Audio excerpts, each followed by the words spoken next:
প্রতি বছর শীতকাল আসবে আর আমরা শীতকালে শপিং করব না তা কখনো হয় নাকি? তাই এবারেও চলে এসেছি স্প্ল্যানেডে শীতের শপিং করতে। Hello everyone, welcome back to our new blog. দুপুরে লাঞ্চ করে উঠে রেডি হয়ে নিলাম। ও হ্যাঁ, আজকে মাম্পাইকে ড্রেসিং টেবিলের সামনে দেখানো হবে না। তার কারণ হলো মাম্পাই আগামীকাল রাতে তার পাপার বাড়িতে স্টে করেছে। তাই আজকে আমি একা রেডি হয়ে নিলাম। আজকে সানডে বলে স্কুটিটাও পরিষ্কার করে নিয়েছিলাম। দেন স্কুটিটা নিয়ে বেরিয়ে পড়লাম মাম্পাইয়ের বাড়ির উদ্দেশ্যে। এখন যা মারাত্মক ঠান্ডা পড়েছে কলকাতায়, এই ঠান্ডায় কোথাও বেরোতে অবস্থা খারাপ হয়ে যায়। আর এই রাস্তা দেখে বুঝতে পারছো তোমরা আমাদের এই দিকে চারিদিক কেমন গাছপালা ভর্তি আর ভীষণ ফাঁকা এরিয়া, তাই ঠান্ডাটা বেশি লাগে এখানকার মানুষদের। তো যাই হোক, ফাইনালি চলে এলাম মাম্পাইয়ের বাড়ি। এসে দেখি প্রায় 1 ঘন্টা আগেই মাম্পাই রেডি হয়ে গেছিল।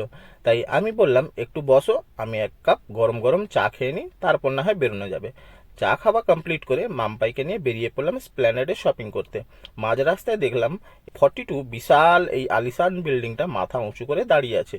আর রিপাবলিক ডে আসছে বলে বেশ দারুণ করে বিল্ডিংয়ের কালারটা আমাদের ন্যাশনাল ফ্ল্যাগের কালারে আলো দিয়ে সাজিয়েছে। এইবার পা রাখলাম প্রতিবারের মতন স্প্ল্যানেডের এই ভিড়ের মধ্যে, যেখানে 12 মাস বহু মানুষের কেনাকাটি হতেই থাকে। তো প্রথমেই আমরা চলে এলাম কুর্তি দোকানে, আর বৌদি ভাইয়ের জন্য নিয়ে নিল 2 পিস কুর্তি মাম্পাই। তার কারণ হলো ওনার বার্থডে আসছে, আর ফার্স্ট টাইম ওনার বার্থডে সেলিব্রেশন হবে, তাই কিছু গিফট তো দিতেই হবে। তাই একটা আমাদের তরফ থেকে আর একটা মায়ের তরফ থেকে কুর্তি কিনে নিল মাম্পাই। দেন চলে আসি আমরা ব্যাগের দোকানে, যেখানে মাম্পাই নিজের অফিস যাওয়ার জন্য একটা ব্যাগ কিনে নিল। তারপর চলে আসি লেডিস পার্সের দোকানে। টুকটাক সংসারের টাকা বাঁচিয়ে টাকাটা তো রাখতে হবে আলাদা করে, তাই মাম্পাই একটা এক্সট্রা ব্যাগও কিনে নিল। দেন তাতানের আবদারের জন্য একটা রিস্ট ওয়াচ কেনা হলো। এবার দেখতে পাচ্ছ তোমরা মাম্পাই একটু গোমরা মুখ করে দাঁড়িয়ে আছে। আমার জিন্স প্যান্ট আমাকে কিনতেই হবে, না হলে তো বাড়ি যাবেই না কোনো মতে। ওর জেদের আগে আমি কখনো জিততেই পারি না, তাই যেই বলা সেই কাজ। ঢুকে পড়লাম বাজার কলকাতাতে, আর দুটো জিন্স প্যান্ট নিয়ে চলে এলাম ট্রায়াল করতে। দুটোর মধ্যে সেকেন্ড জিন্সটা বেশ ফিটিং হয়েছিল, আর পছন্দও হয়েছিল, আর প্রাইসটাও ছিল বেশ রিজনেবল। তাই একটা জিন্স নিয়ে বেরিয়ে পড়লাম বাইরে, আর ফুটপাত থেকে কিনে নিলাম গরম গরম বেসনের পকোড়া। কিছুক্ষণ দাঁড়িয়ে বেসনের পকোড়া খেয়ে নিলাম ওখানেই। বেশি কিছু বাইরে খাওয়া যাবে না, কারণ মাম্মা বাড়িতে আমাদের জন্য খাবার বানিয়েছিলেন, সেটা বাড়িতে গিয়ে খেতেও হবে। উইন্টার শপিংয়ে এসে এই ছিল আমাদের কেনাকাটি। এগিয়ে যাচ্ছিলাম গাড়ি নিয়ে এবার বাড়ির দিকে আসবো বলে।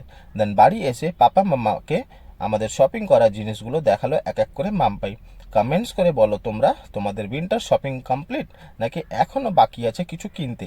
তাড়াতাড়ি তোমরাও সেরে ফেলো শপিং, কারণ উইন্টার সিজন এবারে প্রায় শেষ হতে চলেছে। আমাদের শপিংয়ের জিনিসগুলো কেমন হচ্ছে অবশ্যই কমেন্টে লিখতে ভুলো না তোমরা। এনিওয়েজ, সব কিছু কমপ্লিট করে চলে আসি নিজের বাড়ি। আজকের ব্লগটা এখানেই শেষ করলাম। দেখা হবে নেক্সট ভিডিওতে। ভিডিওটা ভালো লাগলে একটা লাইক করে দিও। Tata, bye, good night guys.